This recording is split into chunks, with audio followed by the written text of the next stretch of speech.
మన ప్రభు అయిన యేసుక్రీస్తు పరిశుద్ధమైన నామంలో ఉదయకాల వాక్య ధ్యానమును వీక్షిస్తున్న విశ్వాసులకు, సంఘములకు, సేవకులకు, సకల పరిశుద్ధులకు దేవుని కృపయు, దేవుని సమాధానము, ఆయన మందిరములో దీవెన మీకును మీ కుటుంబములకు కలుగునుగాక.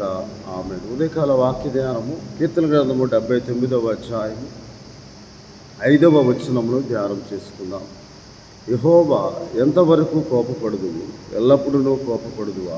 నీ రోషము అగ్ని వలె ఎల్లప్పుడూ మండునా. ఆసాపు కీర్తన. ఇశ్రాయేలు కలిగిన శ్రమను బట్టి, శోధనను బట్టి ప్రార్థిస్తూ, ఎంతవరకు నీవు కోపపడతావు ప్రభువా? మేము చేసిన తప్పును బట్టి, అపరాధమును బట్టి నీ రోషం అగ్ని వల్ల ఎల్లప్పుడూ మండునా అని దేవుని వాక్యంలో రాయబడి, వారు ఆయన మాట వెనకయు, ఆయన మాటకు చెవి యొక్కయు, ఆయన ఆజ్ఞను అతిక్రమించి చేసిన దోషమును బట్టి, అపరాధమును బట్టి, అతిక్రమమును బట్టి దేవుని శిక్ష అది అగ్ని వలె మండుచు ఉన్నదని, నీ రోషము అగ్ని వలె ఎల్లప్పుడూ మండునా అంటాడు. అందుకే ద్వితీయోపదేశ కాండంలో మోషేకు దేవుడు అనుగ్రహించిన ఆజ్ఞలను బట్టి, నీ దేవుడైన యెహోవా రోషము గల దేవుడు అని ఆజ్ఞలు ఇచ్చినప్పుడు, ద్వితీయోపదేశ కాండములో మీ దేవుడైన యెహోవా రోషము గల దేవుడు, 4వ అధ్యాయము 24వ వచనం, ఏలయనగా నీ దేవుడైన యెహోవా దహించు అగ్నియు రోషము గల దేవుడునై ఉన్నాడు అని. అందుకే భక్తుడు, నీ రోషము అగ్ని వలె ఎల్లప్పుడూ మండునా.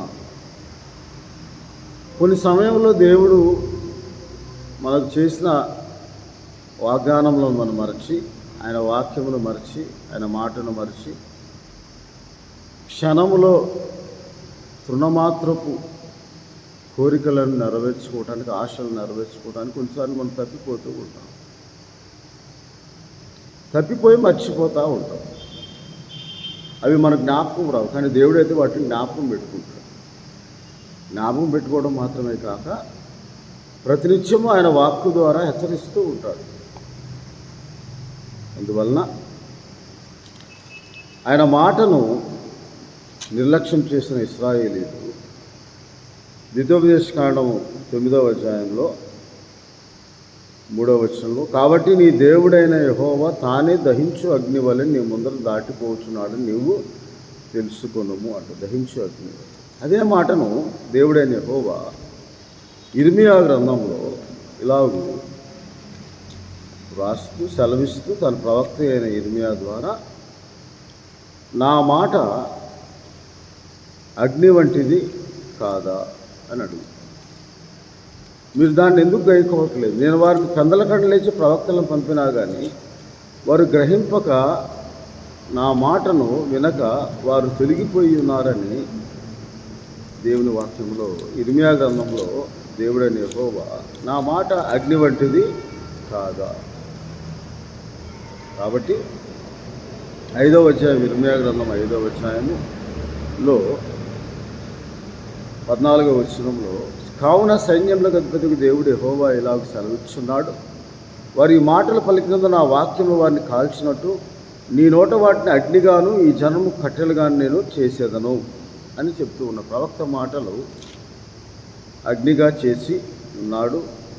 అవి అన్యజనులు లేదా అబద్ధ ప్రవక్తలు చెప్పు వాటిని కాల్చుటకు విశ్వాసఘాతుకులైన, తిరుగుబాటు చేసి బహుగా విశ్వాసఘాతుకులైన ఇశ్రాయేలు గురించి కూడా దేవుడు మాట్లాడుతూ 24వ అధ్యాయం 14వ వచనం ఇర్మియా గ్రంథంలో, యెరూషలేమా నీవు రక్షింపబడినట్లు నీ హృదయంలో నుండి చెడుతనం కడిగి వేసుకుని ఎన్నాళ్ళ వరకు నీవు దుష్టాభిప్రాయం కలిగి ఉంటావు అని చెప్పి పెందల కడనే లేచి అని తన ప్రవక్తలను పంపినను వారు ఆ మాటలు నమ్మక, వినక, అంగీకరించక ఉన్నారు. కాబట్టి ఇర్మియా గ్రంథం 7వ అధ్యాయంలో 13వ వచనంలో నేను మీతో మాట్లాడినాను, పెందరకడ లేచి మీతో మాట్లాడినాను, మీరు వినకయు, మిమ్మల్ని పిలిచినను మీరు ఉత్తరం మీకుండిన వారే ఈ క్రియలు చేసేది కనుక.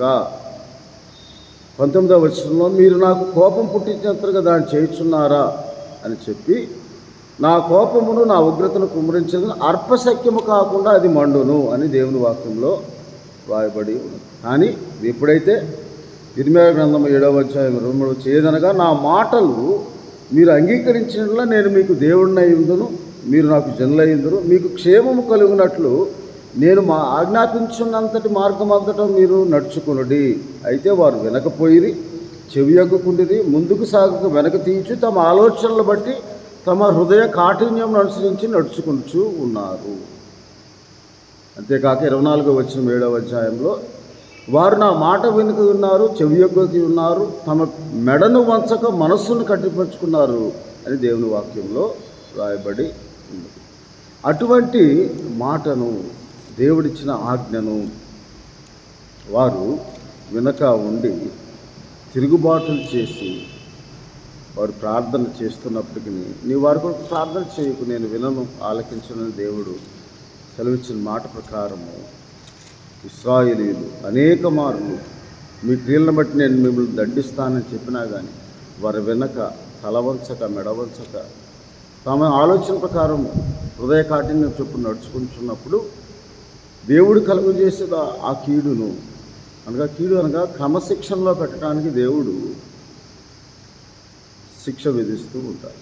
తనను ఎక్కువగా ఆశ్రయించడానికి, తన నామమును ఆధారం చేసుకొని మరి ఎక్కువగా దేవునికి ప్రార్థన చేయడానికి, దేవుని ప్రతి విషయంలో జ్ఞాపకం చేసుకోవడం. 23వ అధ్యాయం ఇర్మీయా గ్రంథంలో దేవుని మాటలు, జీవం గల దేవుని మాటలు 36వ వచనంలో ఎలాగూ, యెహోవా భారం అన్నమాట, జీవం గల మన దేవుని మాటలు, సైన్యములకు అధిపతి దేవుడకు యెహోవా మాటలు మీరు అపార్థం చేశారు అని చెప్తూ ఉన్నాడు. అందుకే దేవుడైన యెహోవా ఇలా సెలవిస్తూ ఉన్నాడు. ఇర్మీయా గ్రంథం 23వ అధ్యాయంలో ఇదే యెహోవా వాక్కు 28వ వచనం ఆఖరి భాగంలో, నా మాట అగ్ని వంటిది కాదా, బండను బద్దలు చేయు శుద్ధి వంటిది కాదా అని దేవుని వాక్యంలో రాయబడి ఉంది. అందువలన ఈ 79వ కీర్తనలో, ఎన్నాళ్ళ వరకు నీవు కోపపడతావు ప్రభువా అని ప్రార్థన అని చేసినప్పుడు దేవునికి చేయి ప్రార్థన ఎలాగ ఉండాలి అంటే, మనము అయా మా తిరుగుబాటులు అనేకములు, మమ్మలను క్షమించు ప్రభువా, మా తప్పును మేము గుర్తెరిగి ఉన్నాము ప్రభువా, మమ్మలను క్షమించు అని ఇర్మీయా గ్రంథం 14వ అధ్యాయంలో 7వ వచనం, యెహోవా మా తిరుగుబాటులు అనేకములు, నీకు విరోధంగా మేము పాపం చేసితిమి, మా దోషములు మా మీద దోషారోపణ చేయుచున్నవి, నీ నామమును బట్టి నీవే కార్యము జరిగించుము. ఇశ్రాయేలుకు బట్టి ఇశ్రాయేలుకు ఆశ్రయుడా, కష్టకాలములో వారికి రక్షకుడా అని దేవుని వాక్యంలో, భ్రమసి ఉన్న వారి వలె రక్షింపులేని సూర్యుని వల్ల నీవేళ ఉన్నావు యెహోవా, నీవు మా మధ్య ఉన్నావే, మేము నీ పేరు పెట్టబడిన వారు మమ్మల్ని చేయి విడవకమని ప్రార్థన చేసినప్పుడు కూడా దేవుడు, నేను అంగీకరించను, వారు నా మాట వినలేదు. 10వ వచనంలో, ఈ జనులు తమ కాళ్లకు అడ్డము లేకుండా, ఇర్మీయా గ్రంథం 14:10లో, తిరుగులాటకు ఇచ్చగలవారు కనుక యెహోవా వారిని అంగీకరింపుడు. ఇప్పుడు ఆయన వారి అక్రమమును జ్ఞాపకము చేసుకుని వారి పాపమును బట్టి వారిని శిక్షించును అంటాడు. ఎలా శిక్షిస్తాడంటే దేవుడు, ఇర్మీయా గ్రంథం 30వ అధ్యాయము 11వ వచనం ఆఖరి భాగంలో, అయితే ఏమాత్రము నిర్దోషినిగా ఎంచకుండా నిన్ను మితముగానే శిక్షిస్తాను, మితముగా శిక్షిస్తాను. ఆ మితమైన శిక్షయే గొప్ప కఠినమైన శిక్షగా మనకు ఉంటుంది.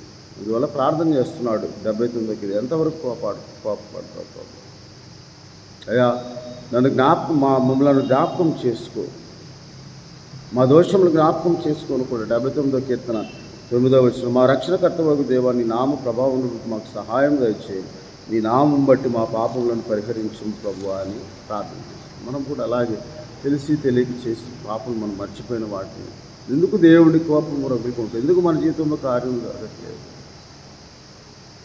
దేవుడు అనుగ్రహించో ప్రార్థనా సమయాన్ని మనము సద్వినియోగపరచుకోకపోయినా, నిర్లక్ష్యం చేసిన, దేవుని మాటను అంగీకరించకపోయినా, దేవుడికి మొదటి ప్రాధాన్యత ఇవ్వకపోయినా, ఎందుకనగా ఆయన ప్రతినిత్యము కాపాడుతున్న దేవుడు. నీవు నమ్ముకునే దినము నుండి నీవు దేవుని విషయంలో ప్రతి విషయంలో జాగ్రత్తగా ఉండాలి. విశ్వాసం ఇచ్చిన తర్వాత విశ్వాస జీవితంలో చాలా జాగ్రత్తగా ఉండాలి. తప్పిపోతాము, తొట్టిల్లిపోతాము. కానీ వెంటనే మనం జ్ఞాపకం చేసుకొని దేవునికి మనం ప్రార్థించినప్పుడు ఆయన నీ ఎడల జాలి గల దేవుడు, వాత్సల్యత గల దేవుడు, నిన్ను ఎల్లప్పుడూ క్షమించడానికి సిద్ధముగా ఉంటాడు. కాబట్టి మనం ఒకసారి గద్దించినప్పుడు లోబడిన వారు ఆ శిక్షణను గ్రహించి ఒకసారి దేవుని వైపు తిరుగుతారుగా, మళ్ళీ యథావిధిగా అన్నీ అనుకూలమైన తర్వాత మళ్ళీ మర్చిపోతూ ఉంటారు.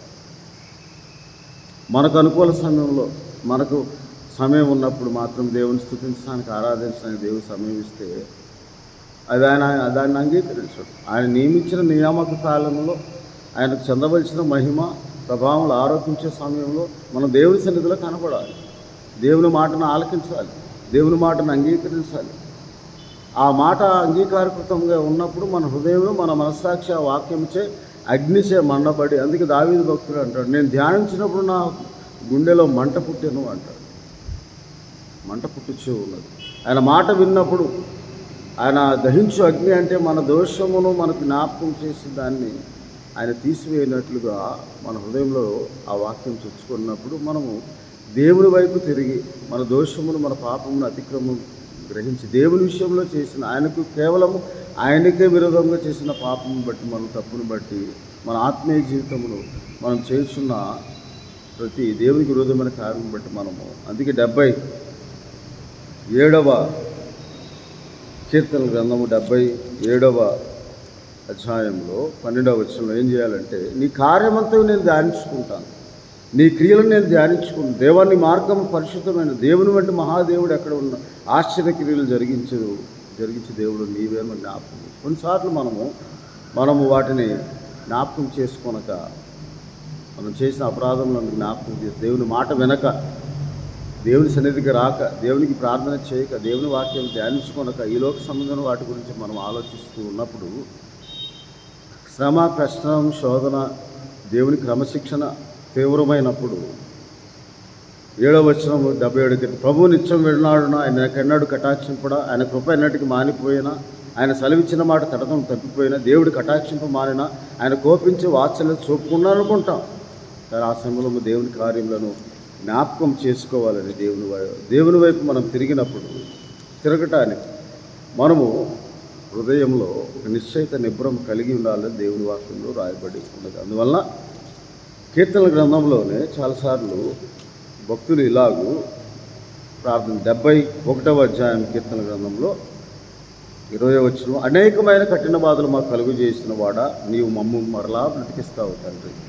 మా పాపమును క్షమించు, నీ నామం బట్టి పరిహరించు, నీకు విరోధంగా చేసిన ప్రతి తప్పును క్షమించు. నీ మాట వెనక ఆలకింపక, అంగీకరింపక, మేము చెవియొగ్గకు ఉండి కఠిన హృదయంలో మా కఠిన హృదయం కాఠిన్యం చొప్పున మేము నడుస్తూ ఉన్నాం.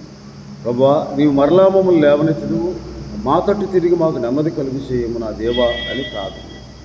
85వ కీర్తనలో కూడా ఇలాగూ భక్తి నేను ప్రార్థన చేస్తున్నాను. అయ్యా, మా ఉగ్రత అంతా మానివేపి 3వ వచనం, నీ కోపాగ్ని చల్లార్చుకో, మా రక్షణకర్తవగు దేవా మా వైపు తిరుగు ప్రభువా, మా మీద నీకున్న కోపము చాలించు ప్రభువా, ఎల్లకాలము కోపగించదవా, తరతరములు నీ కోపం సాగించదవా, నీ ప్రజలు నీ యందు సంతోషించినట్లు నీవు మరలా మమ్మ బ్రతికింపువా, నీ కృపను మాకు కనపరచు అని ప్రార్థన చేసినప్పుడు దేవుడు తప్పక మనకు సహాయం చేయ దేవుడయ్యి. అందువలన ఆయన మార్గము మనకు 37వ కీర్తనలో మనం ఏం చేయాలంటే, కీర్తన గ్రంథం 37వ అధ్యాయం మొట్టమొదటి 3వ వచనంలో యెహోవా యందు నమ్మిక ఉంచు, 2వది యెహోవాను బట్టి సంతోషించుము, నీ హృదయవాంఛలను తెలుస్తాడు, నీ మార్గమును యెహోవాకు అప్పగింపుము, నీవు ఆయన నమ్ముకొనుము, ఆయన నీ కార్యము నెరవేరుస్తాడు దేవుడు. కాబట్టి అలాగూ మనం ప్రార్థించి విలాపవాక్యములంతయు కూడా దేవుడు వారి వైపు తిరుగునట్లుగా, విలాపవాక్యంలో ఆఖరి అధ్యాయంలో కూడా విలాప ప్రవక్త ఇలాగ ఏమంటాడు, 20వ వచనం, నీవు మమ్మల్ని ఎల్లప్పుడూ మర్చిపోవటేయాలా ప్రభువా, మమ్మల్ని ఎంతకాలం విడిచిపెట్టేయాలా, నీ యెహోవా నీవు మమ్మల్ని నీ తట్టు త్రిప్పినేడలా మేము తిరిగిదేము, మా పూర్వస్థితి మరలా మాకు దయచేయము. నీ మహోగ్రత మా మీదకి వచ్చి పూర్వస్థితి మనం పొందుకోవాలంటే పూర్వము దేవుడు చేసిన కార్యము జ్ఞాపకము చేసుకోవాలని 143వ కీర్తనలో భక్తులైన దావీదు ఇలాగ ప్రార్థన చేస్తూ ఉన్నాడు. ప్రభువా, 6వ వచనం, నీ తట్టు నా చేతులు చాపుచున్నాడు, ఎండిపోయిన భూమి వలె నా ప్రాణం నీ కొరకు ఆశపడుచున్నది.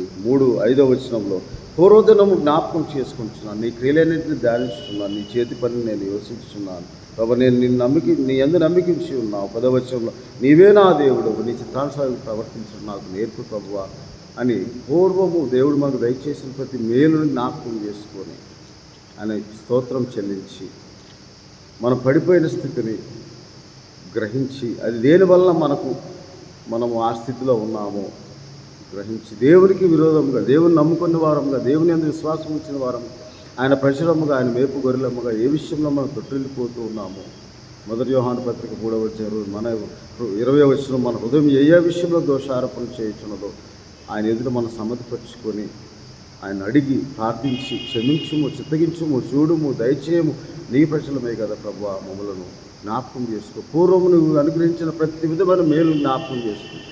ఆ మేలును పొందుకొని నేను హృదయంలో గర్వించి స్థిరచిత్తుడనై ఉండక, స్థిరముగా ఉండక తొట్టిల్లిపోయాను ప్రభువా. నన్ను జ్ఞాపకం చేసి తిరిగి పూర్వస్థితిని, నీ ఆశీర్వాదకరంగా నీవు మాకు అనుగ్రహించిన పూర్వస్థితిని అనుగ్రహించు ప్రభువా అని మన జీవితంలో ఎంత ప్రయాసపడినో, ఎంత ప్రార్థించానో, మన మొర దేవుడు ఆలకించక ఆయన మన ప్రార్థన చుట్టూ కంచె వేసి ఉన్నాడని విలాప వాక్యాల్లో భక్తుడు ప్రార్థించినట్లు, నీవు చెవి మూసుకొని ఉన్నావు ప్రభు అంటాడు 3వ అధ్యాయం విలాప వాక్యం.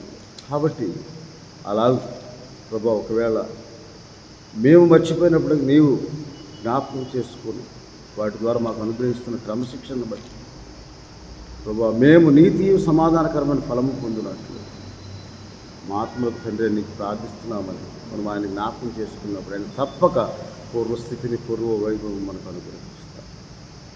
కాబట్టి మనం ఆశీర్వదింపబడి ఉన్న కాలంలో సమస్తం అనుకూలంగా ఏ విషయంలో మనం దేవుని తప్పిపోయాం వాటిని జ్ఞాపకం చేసుకొని ఆ పొందుకున్న వాటి కృతజ్ఞతాస్తుతులు చెల్లించి, తప్పిపోయిన వాటిని బట్టి పాప క్షమాపణ మనం అనుదినము ప్రార్థించి ఆయన అనుగ్రహించే వరకు, ఆయన కరుణించే వరకు, కృపచూపు వరకు మనం ప్రార్థించినాం.